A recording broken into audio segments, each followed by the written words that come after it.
It is time to breathe again on the latest BOFA Sports special today. Um, I am Charles Taylor, and I got Patrick Brackett with me. Looks like Patrick has survived the snowpocalypse that had hit the South. And 4 inches, dude. The South went crazy.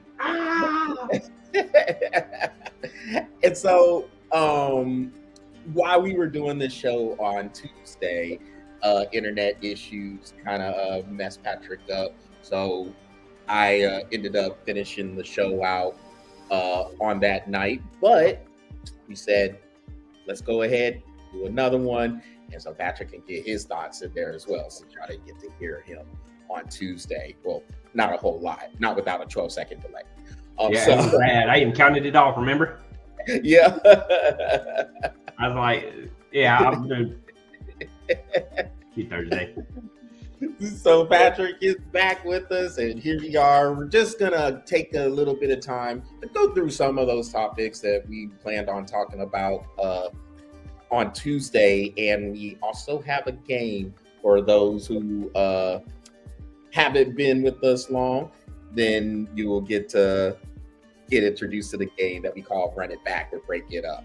Aaron, thanks for tuning in. You see the comment in there, and hope we keep you entertained on this special occasion for this show. So Patrick, what we started with, which I think you were actually here for this one, just going through the 12-second delay, got to give Ohio State a little bit of credit.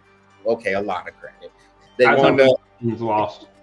Yeah, they won the national championship the other night, beating Notre Dame 34-23 in the college football playoff national championship game. So it's their first championship since 2014.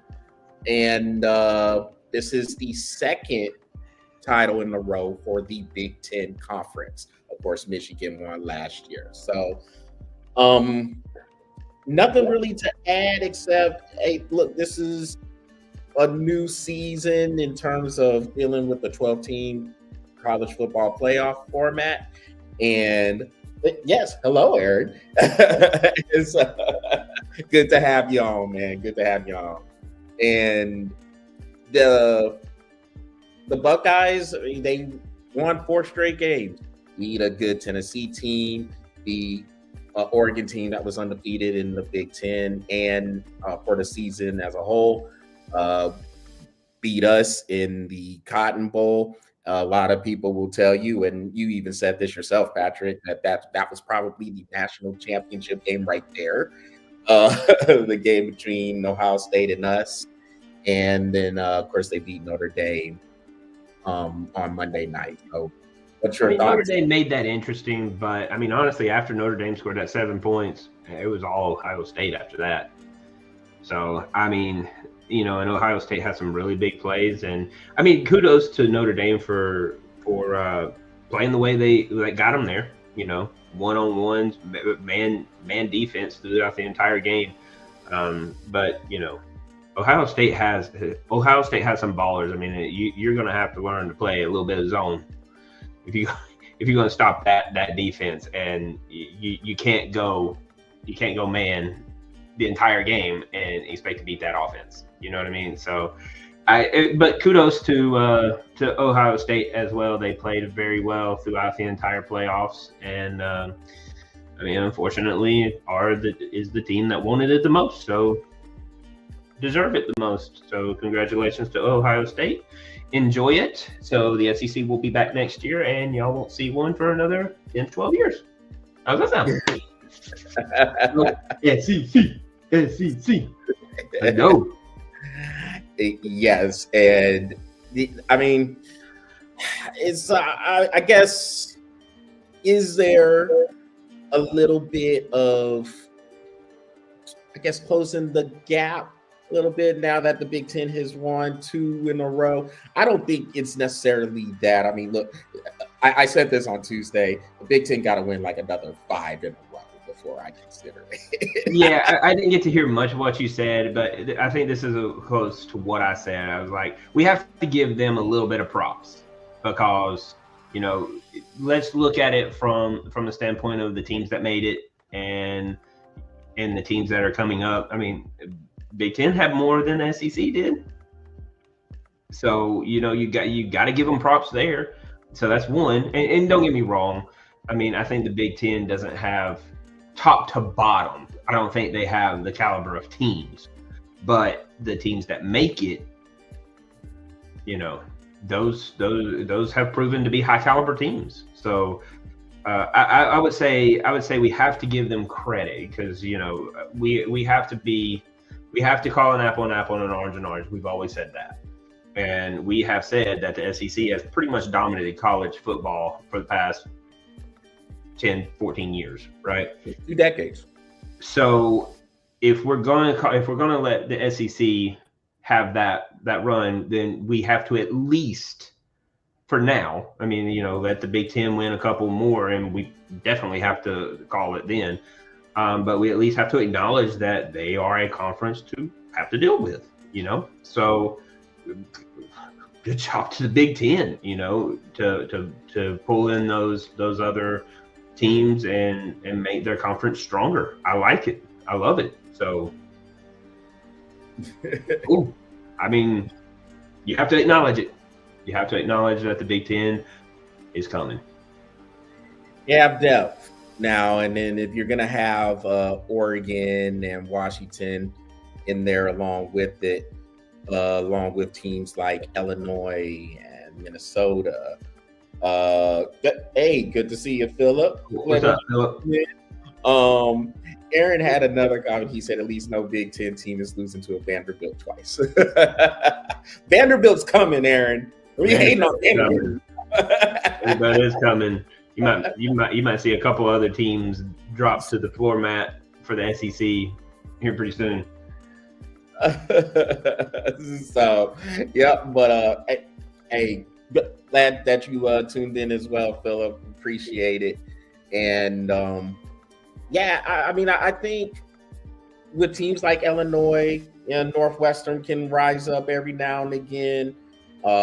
Minnesota can give some teams some challenges, and also, I mean, Penn State looked like they took a little step up, of course. Mm-hmm. They got into the playoff and they made it to the semifinals. And we'll see. I think Michigan will be back up now that they finished the season strong, beating Ohio State and then beating Alabama in I think that was the Outback Bowl. They played. And so, yeah, the Big Ten, I think, like you said, they are coming. They have some depth. That's the thing, because I think they've been top heavy before, and now the conference is starting to get some good teams in there. I agree with you. I do think from top to bottom, we in the SEC have more depth there, where you do have teams like Mississippi State, even though they might have 1 or 2 wins on any given week, they can rise up and take you out. And they win out of conference games too. So, I mean, you got to take that in consideration. And I mean, I know this is way too early, but I was looking at some of the top 25 for the next season. I mean, dude, the SEC's probably got like 9 or 10 teams in the top 25. So, I mean, if you're looking at almost over half of the top 25 is starting out with SEC teams, I mean, that tells you, top to bottom, that is the most depth in a conference. So, and goodness, Patrick, that's it for the college football season. That is it. Good riddance. It's sad. It's sad that college Ohio football State winning. Yeah, I'm not happy with the ending of it. Yeah. But that is a sad ending to a good season. Very good season. And Beck's going to Miami. Yeah. Bye, dude. So interceptions and go up there or down there. Nope. Let's see. Okay. Oh, let's see what Philip said. All right. You see, he is from Memphis, born and raised. Supporter. Okay, so Philip, we will be getting into a lot more college basketball coming up, especially when March Madness is starting to get close. We start getting into conference tournaments. I think what happens, or at least to me, is we're football, and then I guess as the season starts to come to a close, you look for other sports that are taking place. And I've actually been watching a good amount of college basketball. Uh, did this month? My dog's looking good. I mean, it's been interesting. You talk about Memphis. So I see Memphis. I gotta look more into Memphis's record, but I did see them during the Maui Invitational back around Thanksgiving, and they made the final game of that before losing to Auburn. Auburn is good. Auburn, that Auburn team looks really sick. So Memphis losing to them, that's not nothing to sneeze over in that final game of the Maui Invitational. But yeah, and then you said the football team too. Like I remember we picked a few of Memphis games actually. I know we picked the one where Memphis came in there and beat Tulane before that week. So don't worry, Philip, we got you. Yeah, we got we got you. We caught a couple of Memphis games and went over them because they just hit at the right time, and you cannot help but to pick that game. Yeah, Memphis looked really good this year, though. Oh yeah, I think Memphis is going to be a threat once it gets into the NCAA tournament. Aaron says Maui Invitational. He said Dan Hurley Doormat Invitational. All right, so Connecticut was in that tournament too, and they caught some L's. Of course, Connecticut is the two-time defending champs as well. So we'll see if they start to get better. They've actually been playing pretty well. I think Creighton beat them about a week or so ago, actually up there in Connecticut. So we'll see if they can get set up for a three-peat run, and that would be unprecedented as well if they are able to win 3 championships in a row. Philip says they beat a few quad one teams, that upper echelon of teams, and then lost to Arkansas State at home. Hey, it'd be like that sometimes, Philip. You know, you're here, you're beating these quality teams, and then somebody just rises on up and gets you. Look at Georgia. Take Auburn. It takes them 70. They take up to 70-68 against Auburn. Beat Kentucky and then lose to Tennessee. I mean, come on. Now you know. He said, "Come on," like Tennessee's garbage, and you know, Tennessee rock solid though too, man. I mean, like on any given day, man, it's going to be hard to pick an Auburn versus Tennessee game, dude. That is going to be insane. You know what I mean? Yeah. I mean, I think it is. This is going to be a fun season, especially. I know normally when it does get close to that conference tournament in March Madness time, we say there's a whole bunch of teams that can win it, but I think it's definitely the case this year, more so than any other year. How about the Dukies, dude? The Dukies are the only ones who beat Auburn this year. So, and I mean that Duke they had some games, man, because I know their schedule. They played Kansas. They played Kansas. They played Kentucky. Had Auburn come there. So I mean, Duke always has a tough schedule. Oh yeah, Duke always has a tough schedule and then go out in the first round. That's why they call it the Dukies. So Duke is because they shit all over my tournament bracket. Patrick, you gotta let that go. How can I let it go? It's happened for 7 years in a row. No, it hasn't.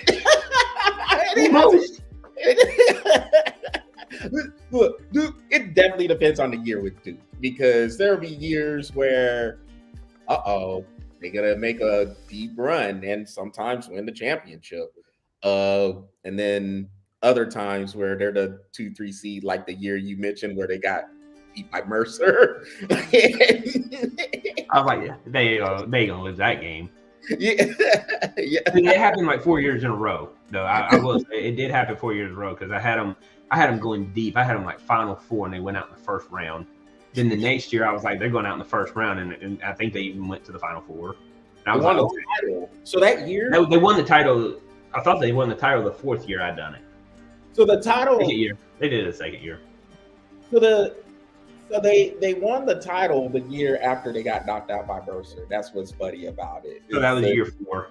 That was year 4 of my rant.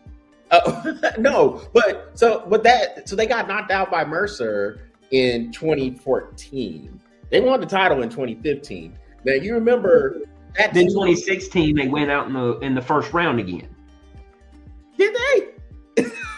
They did it like 4 years in a row. It was like first round, Final Four, first round, something. I was like, dude, I hate this team. Can't ever pick them.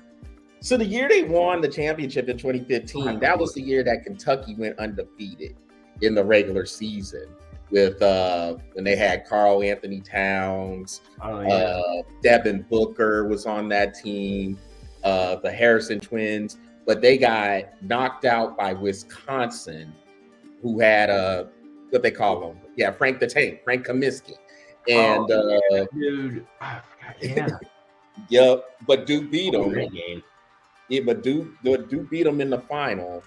That backcourt, Aaron, exactly. They lost to Wisconsin in the Final Four with Frank Kaminsky, and Duke had that backcourt. I think they had Tyus Jones and the big dude. They had a big dude on there. I want to say it was Jahlil Okafor. So they had. I mean, Duke had a squad as well, but it always depends on the year with Duke. So can't stand the Dukies. Can't ever figure them out, man. Can't ever figure them out. Yeah, and they got that super freshman in Cooper Flag. And so, I mean, look, we will. So, I mean, look, I'm glad, Philip, that you brought that up. Just to kind of get us in that basketball mode a little bit. And we will be talking more about it. Yeah, it won't take me long to get out of basketball mode and go into baseball mode. That's my sport. That's my sport right there. Love baseball. So we'll be talking about all those sports. Don't worry. Hey, we cover it all over here. But Patrick, before we say goodbye to the college football season, we got to bring up the graphic and give you your props for winning here. So that was the one game. Of course, the one game that we had picked was the college football playoff national championship game, and Patrick did have Ohio State there. I was going for the miracle of Notre Dame, the ghost of Lou Holtz trying to come on through, but it didn't. Not in Atlanta. It didn't happen, and Ohio State pulled it out. So those are your records right there. Patrick finished with 61-28, and I finished 58-31. And this is the third year in a row that Patrick has won the BOFA Sports College Football Pick'em Challenge. So, I got to step my game up. Hey, Aaron talked about a 3-peat. Boom. Yeah. There you go. There's your 3-peat. There's your 3-peat. Yep. I can't say anything. And so hey, Georgia can't win. Let you take care of it. I'll take care of it, Georgia. You ain't got nothing to worry about. Kirby, just do whatever you're doing, I guess. I'll take care of it. I'll represent. Oh, and Philip, also, we'll talk about the NBA as well, because I noticed that you said something about the Grizzlies. So we will be talking about the Memphis teams. Don't worry. We Aaron, there's a lot of wisdom in that beard. Yeah. And it doesn't look like the Ryan Day Just for Men painted on. No, painted on. Ever since he said that, every time I look at him, I'm like, that dude's carrying a Sharpie in his pocket right now. I know he is. I know he is. Black paint. So let's move on to the NFL. We'll miss the college football season, but when it starts in late August, early September, around Labor Day weekend, Be right back here, ready to go with another preview. Ready to jump in there. And ready to go for that 4P. 4P. 4P. 4P. Nah, man, we gotta stop that. Ain't no stopping it. Ain't no stopping. And you know what? No, I'm not gonna rant because I was gonna don't rant because it don't matter. 3P. I still go back to missing the Notre Dame Penn State score. Boy, that would have. It's all right. Hey, Charles, they say it's a game of inches. Yeah. I got 3 inches right here, baby. So 3P. So with the NFL, we are going into Championship Sunday. It's the college. It is the conference championship games. And Aaron, why'd you put pause? You I think I know why you said pause, because you said something about 3 inches. I was going to see you call that. And so the conference championship games, in the NFC, you have the Washington Commanders about to play the Philadelphia Eagles. And in the AFC, you got a rematch of last year's, the Kansas City Chiefs and Buffalo Bills played in the divisional playoff round last year. But they have met 3 different times in the playoffs in the last 5 seasons. And of course, Kansas City has won all 3 of those games. So they're going to meet again in Arrowhead Stadium for the chance to go to the Super Bowl, which is taking place this year in New Orleans. So Patrick, I gave my picks, and mine was the Commanders and Bills. I think both road teams will make the trip down to New Orleans. I think that it wouldn't surprise me if the Eagles or Chiefs won. I love the Commanders' momentum right now.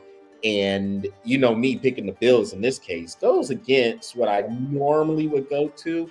I got to see somebody beat the Chiefs in this case for me to believe that is happening. Because the Chiefs, they've been that team. They're going for a 3-peat themselves. And I haven't really seen a team. I mean, I know Buffalo can beat them in the regular season because they have. But when that money time comes, can they get it done? I just like the team Buffalo is bringing in this game against the Chiefs more than I probably had even last year or the other couple of years before. So what do you have for the matchup and why? So I'm going to start with the Washington-Philly game. Man, I want Washington to win. I do.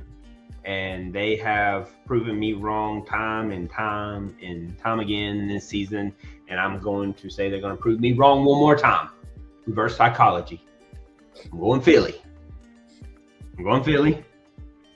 in hopes that Washington can prove me wrong one more time and get that win. We'll see. I'm gonna go Philly.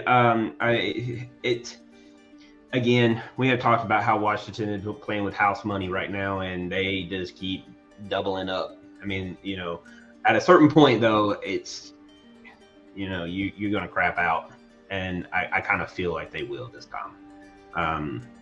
So I mean, I hope they prove me wrong. I'm rooting for them, but I just think Philly has too much, and the experience is going to take over with Philly and Philadelphia. And then the Sunday afternoon game with Buffalo and Kansas City. I mean, this year, we have said it so many times, Kansas City is right for the picking.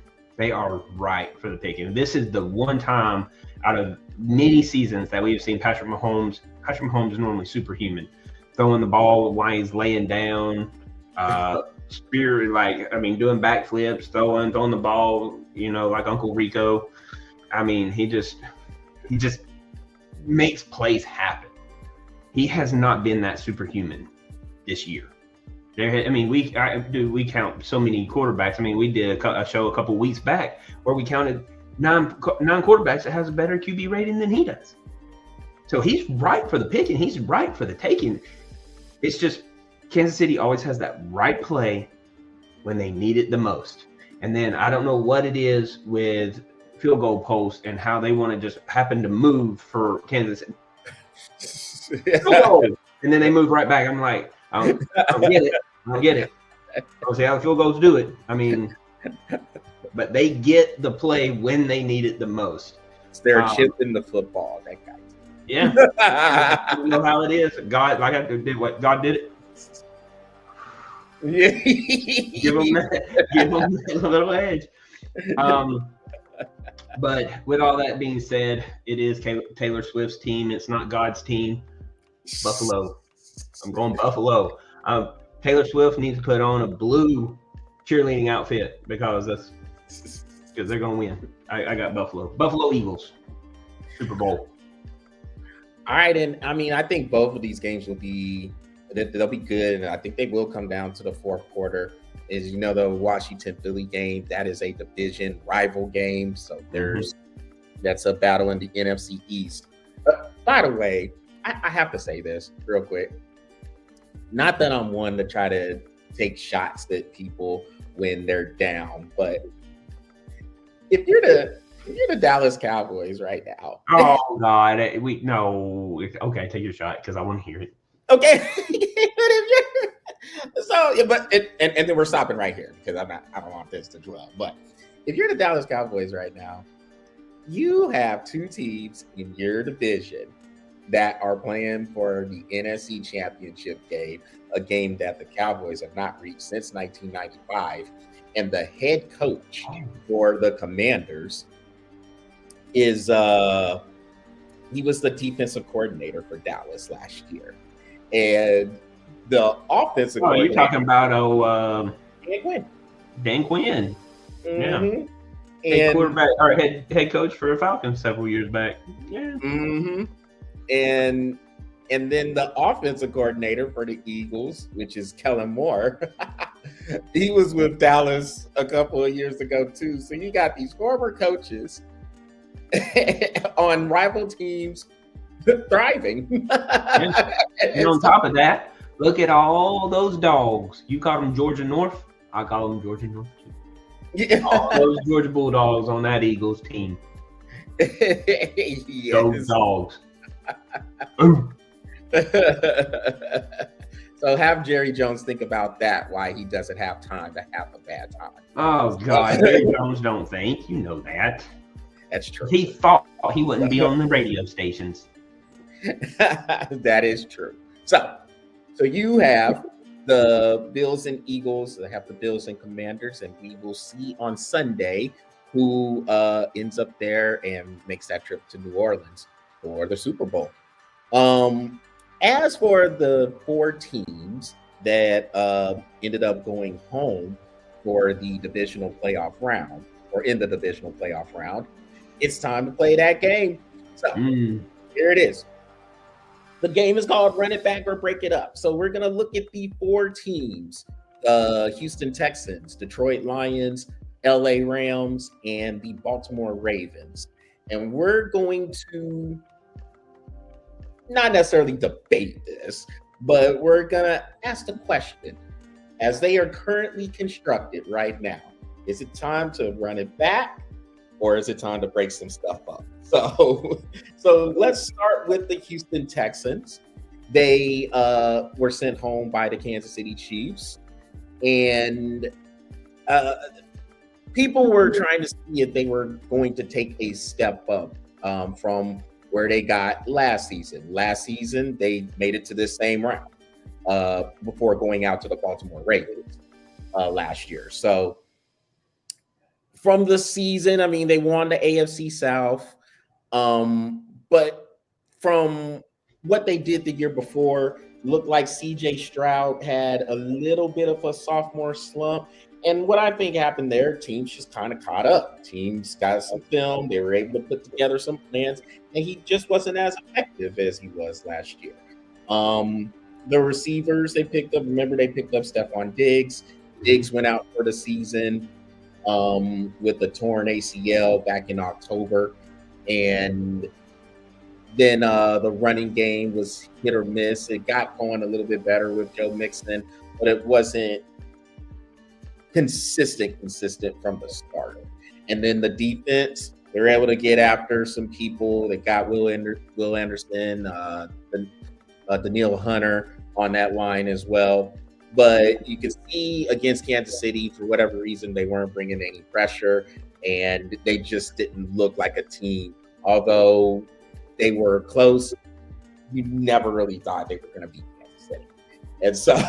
And so with them, with how they're constructed, Patrick, what do you think? Can they run this back, or is it time to break some things up? Well, you said sophomore slump, and a lot of quarterbacks go through that. And when we all know the deal is that now teams got film on him. I mean, yeah, you could get a lot from C.J. Stroud when he was 2 years ago when he was at Ohio State and running all over the field and doing all the things he did. Phenomenal athlete. I'm not going to take anything away from him. He's done a good job there in Houston. I say run it back. And I say run it back because I feel it is now Houston's time to it's Houston's time to react. So if you're going to have transitions or throughout the season, right? They got film on them. Everybody now has film on him, so they did their part. Now it's Houston's part to do theirs. I say run it back, give them another opportunity. You're going to get Diggs back. Mason's going to look a lot better next year. I say pick up a wide receiver during the draft and run it back, and let's see where it goes. Now, if it gets to that point where we're still stagnant, meeting in the same place, and we got all these people in place, it might be a different story. But it's Houston's turn now to say, okay, now we need to transition into a different offense, run this offense a little bit better, open up the playbook a little bit more for CJ Stroud, during certain points of the game. You really can't fault Houston for the two teams they lost in their run in the playoffs. Playoff rounds a couple years.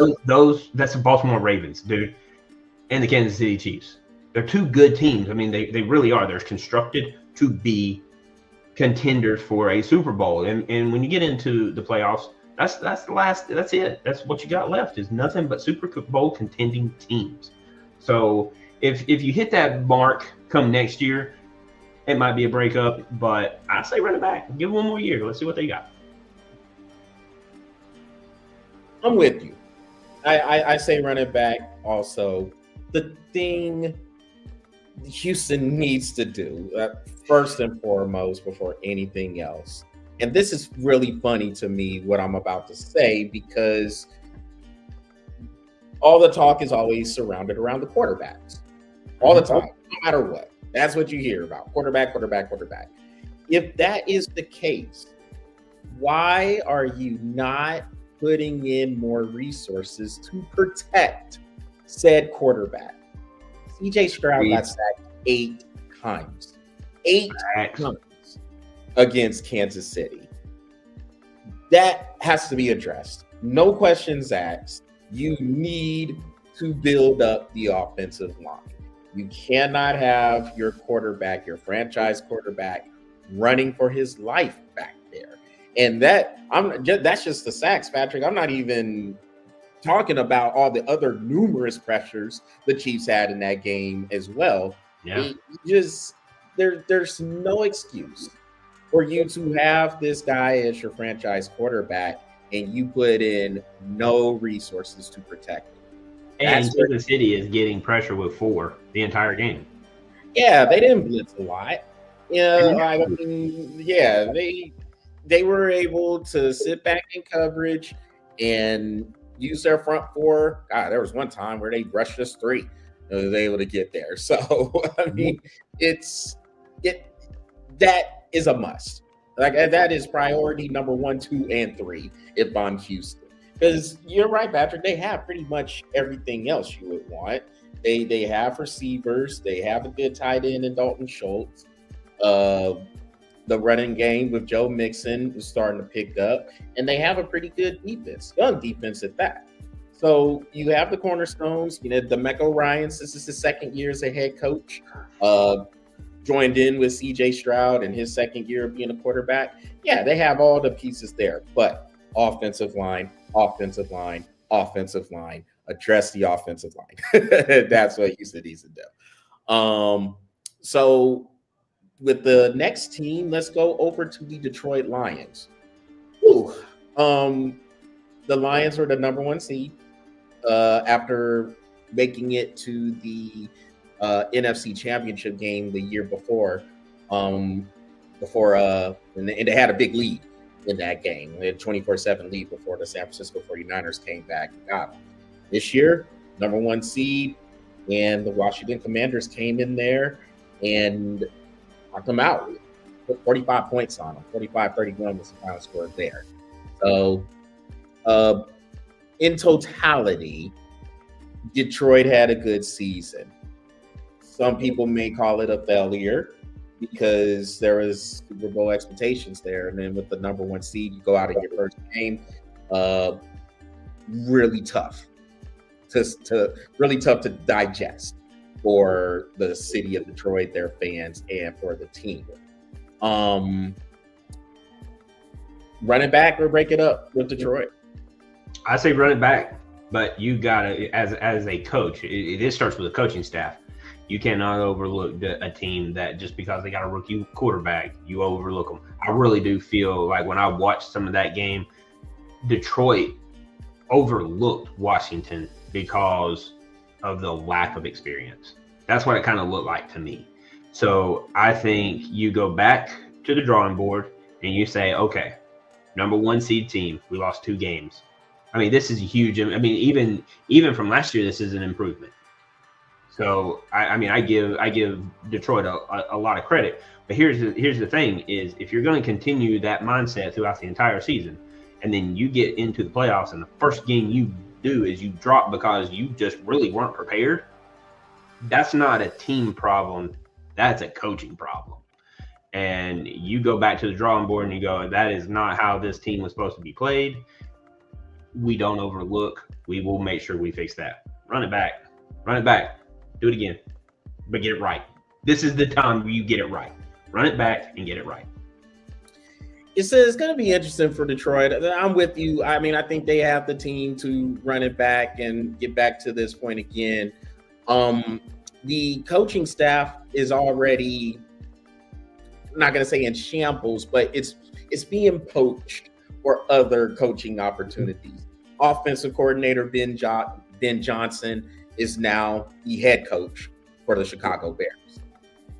Defensive coordinator Aaron Glenn, now the head coach for the New York Jets. Well, there you go. They had already had those conversations, and their minds were somewhere else anyway. So there you go. It's a coaching problem. And because that could be distractions there. If you're sitting there and if you're being thought of as top head coaching candidates, you're out here, you're talking to other teams, that does have the risk of taking away from the preparation that you have with your current team. Now, I think the Commanders just outplayed them. I think Detroit got in a situation where they jumped out to a lead. They got a 7-0 lead. The Commanders responded, and they kept responding. And then they got a lead. And once they got that lead, it took Detroit a little bit out of their element. Mm-hmm.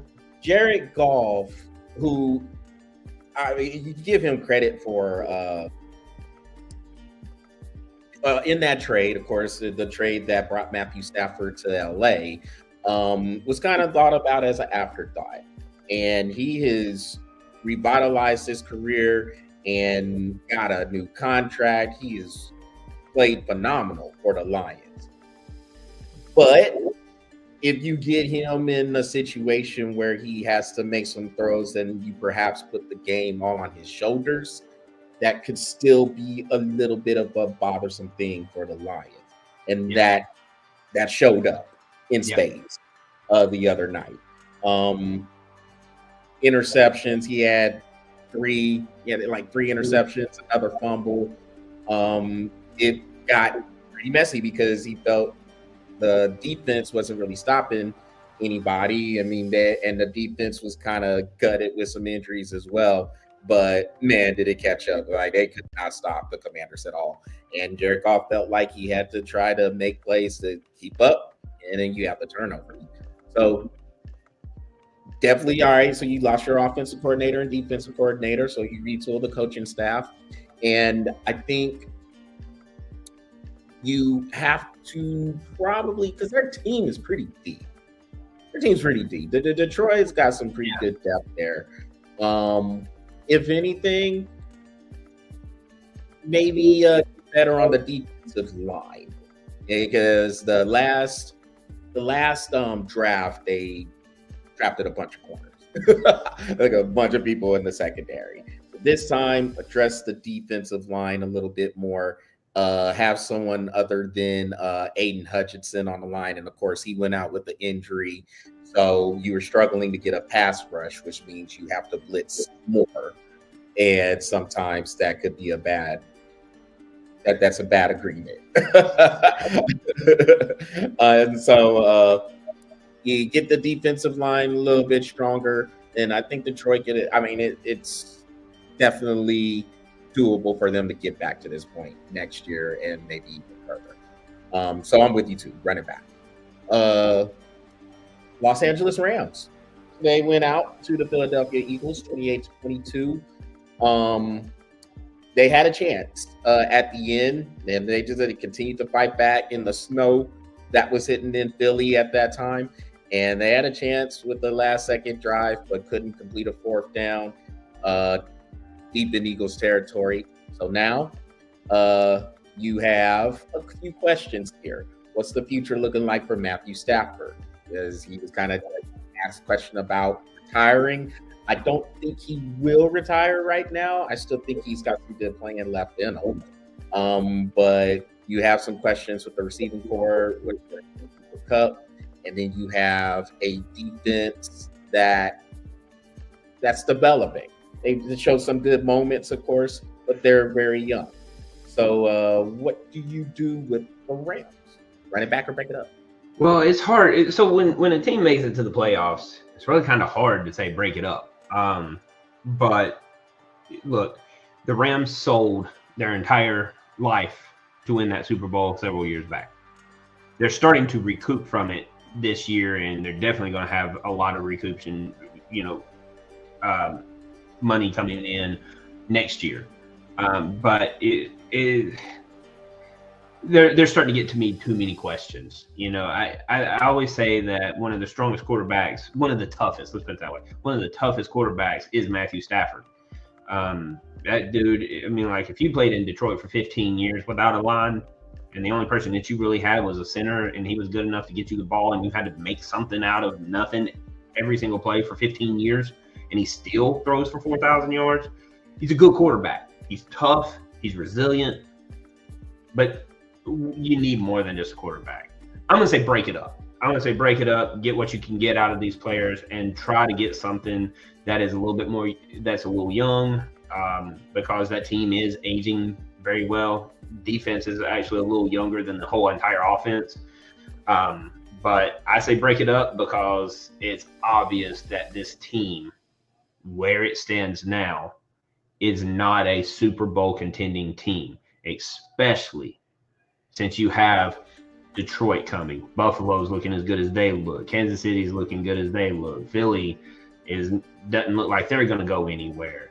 Washington is on a come up. All these teams are built better right now than the Rams. So I say break it up. Yeah, the Rams. It's an interesting case with them because, like you said, it looks like they've done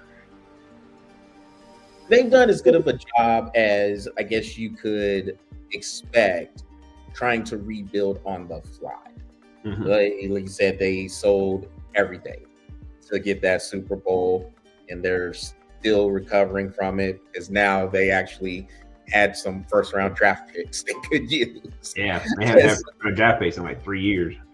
Yeah, and then part of that was spent on the defense, or a good part of it was spent on the defense. So you have a good front seven now that those guys have been able to get some playing time. And the secondary, they could use some work on the secondary. I mean, this one, the Rams are kind of in the middle. The middle as in you're not bad enough to really rebuild. You're not quite good enough seriously. Super Bowl. Yeah. And if you're in that, if you're in that circle, I'm kind of with you on the break it up. I guess I would probably say more of a retooling. Definitely retool. Yeah. I mean, I would go with that too, but you did just give me 2 options. I did. So I mean, but I mean, if you want to add a retooling in there, I would say let's look at a retooling because they have a lot of things to address. Cooper Kupp is not the tight end he was 3 or 4 years ago. You know what I mean? So we're going to need another tight end to help, receiver in the future. They need a receiving core. They need an offensive line. I mean, there's a lot of things that they need. And don't get me wrong, their playing is. I mean, be honest with you, like I don't think they played with house money. I just think they are as good enough to get where they're at, and that's about where they're at. They're good enough to get there. But like I said, is it going to be enough to continue to get there and make yourself happy with just getting where you're at? Because you're not a team that is built for a Super Bowl, not anymore, and you're not a team that's going to go,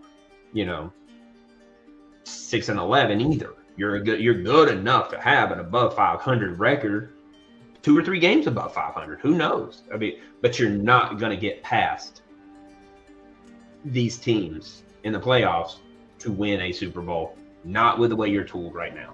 So if we're going to go with a retooling, I would agree with that. Yes, they do need to retool, but they have a lot of things to address. Now, if we're not talking about a retool, break it up because you're not going to win with where you're at. There's no way I can say run it back. You're not going to win. So if you're not making that step forward, obviously you're making steps back. So if they can get a retooling, absolutely. But you got a lot of things to address. Yep, and I agree. Finally, the Baltimore Ravens. Tight game, close loss to the Buffalo Bills in the divisional playoff. You have, I would say, looking at the roster for Baltimore, you have one of the most talented rosters in football. If not the talented. All right. So I'll say running back or Baltimore.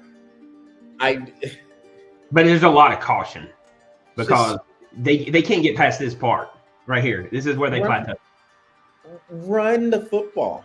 Look, what is you? How much money did you spend for Derrick Henry? Yeah, why did you bring him there if he's just going to have 16 carries?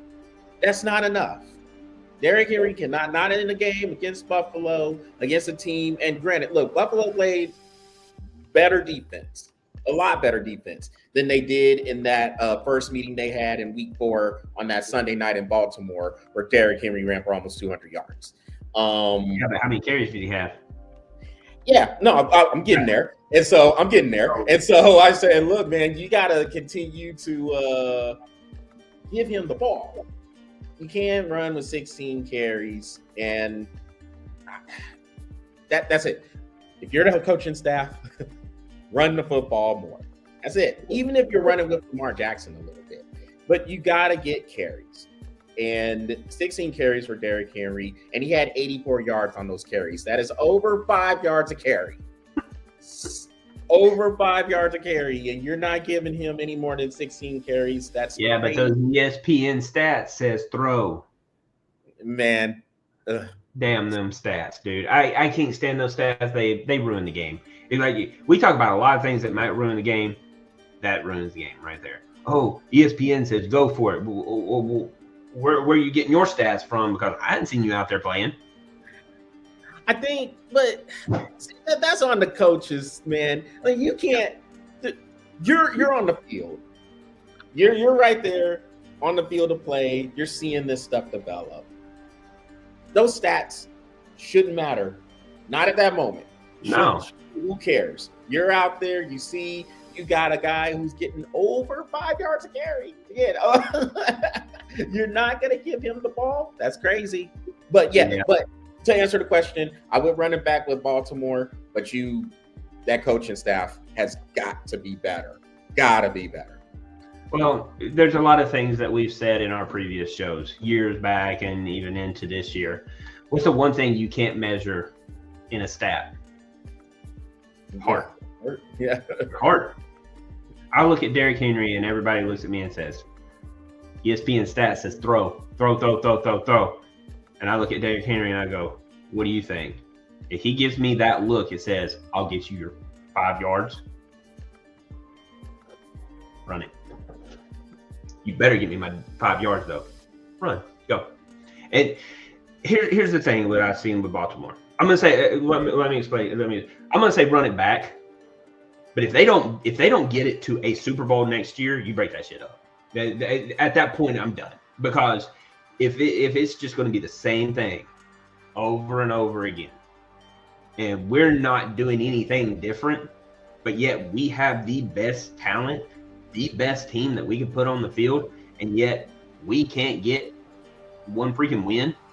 Which, I mean, to be honest with you, I picked the Bills to win that game. But I was fully expected that Baltimore was going to win. Fully expected. Because they were a good team. And if they did what you said they should do, which is run the ball, they wouldn't have had an answer for you. Like you said, he was getting 5 yards a carry. On 16 carries, he was averaging over 5 yards a carry. So what's the point? What's the problem? It's like not running the ball with his right hand, I guess. I don't know. But whatever that case may be, I would say run it back, but I would be very cautious to say that if they can't get past, what was that, the divisional round? Yeah. If they get past the divisional rounds, you break that team up and you start over, because you're not going to win continuously doing the same thing. And I picked Buffalo because they were at home and they haven't lost at home all season. But man, I was like, if Derrick Henry goes running for 204 yards again, Buffalo's going to be in for a long night. But look, you take the ball out of his arms, you're going to lose by 2. There you go. But I would say they need to address the coaching staff. Like you said, it has to be coaching saying, I got to measure something that is beyond the statistics.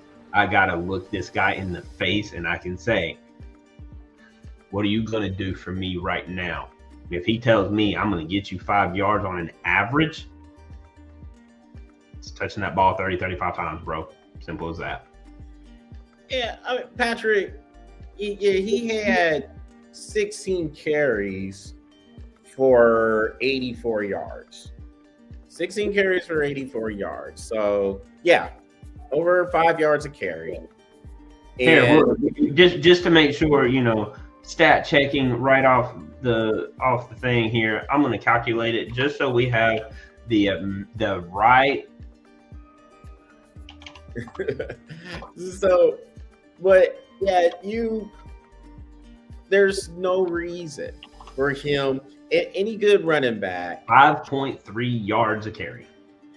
Yeah, so any good running back should be getting 20 to 25 carries, no matter what.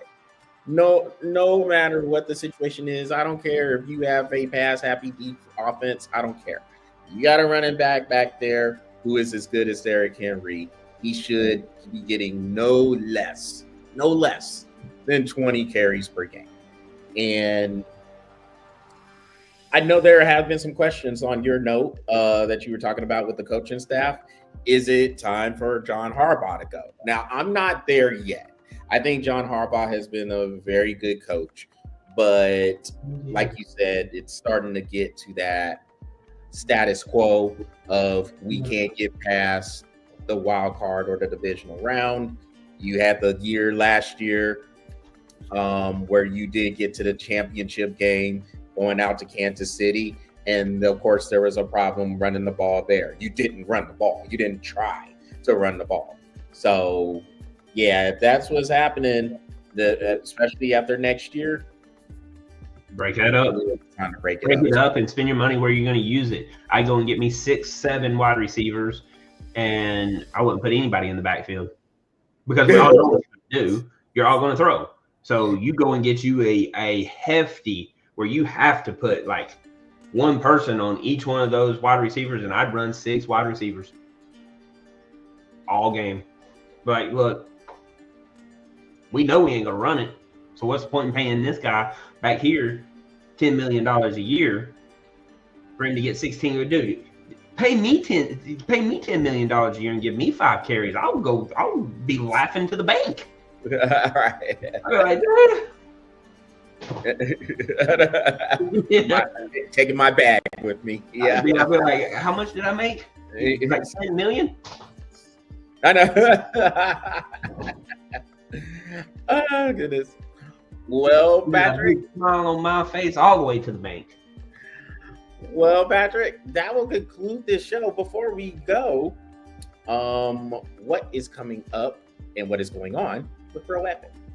So we had a phenomenal show of dodgeball. It's going to be great. I got some of the content back the other day, so I'm fixing to start piecing that together and going through that. But we had a great show with the Boom Boom Room, man. It was phenomenal. Had a lot of fun, and man, just a total blast, dude. It was so fun. So that show will be coming out in the next couple of weeks. We got the tournaments coming that are going on. So go and check them out at the official Bro Epic for all the socials. And I guess we're going to be getting on X. I guess. What everybody's telling me that I need to do. So yeah, we'll be getting on X here pretty soon. And on Instagram, we started a new thing called Monday Morning Motivation. So go check that out. All right, and we've seen the reels for the Pop Darts Challenge as well, so y'all can go on to the channel for that. Check out those clips, those reels. And we got a really cool 1v1 tournament coming up after this one. It's I'm gonna put the boys in a bubble ball, and one of them's gonna be in shoulder pads and a helmet, and he's gonna run a basketball, and he has to fight through the bubble ball to score a basketball goal. That's gonna be fun. So. And for BOFA Sports, look out for the shorties to come back, and games like this, the running back break it up. We also have the STFU club. I'll leave that to your imagination as to what that means. And it means exactly what you're thinking. Yeah, and so those things will be coming on back, and then look for some interviews to come as well. So lots of fun stuff coming up for both products here, and stay tuned for announcements and all kinds of stuff coming from BOFA Sports and Bro Epic. So with that will conclude this webcast, this special webcast. That is what we are breathing on for this afternoon. If y'all make sure y'all visit the BOFA Sports YouTube channel, smash that subscribe button, and follow the BOFA Sports Facebook page. Thanks for everybody who tuned in. Aaron, thanks for your comments. Same over to you, Philip. Thanks for bringing some college basketball in there, and we will be talking a little bit more basketball in the days and weeks to come. So until then, everybody enjoy the conference championship games that are going on this Sunday. And we will talk to y'all back on our normal time Tuesday evening. All right, take care.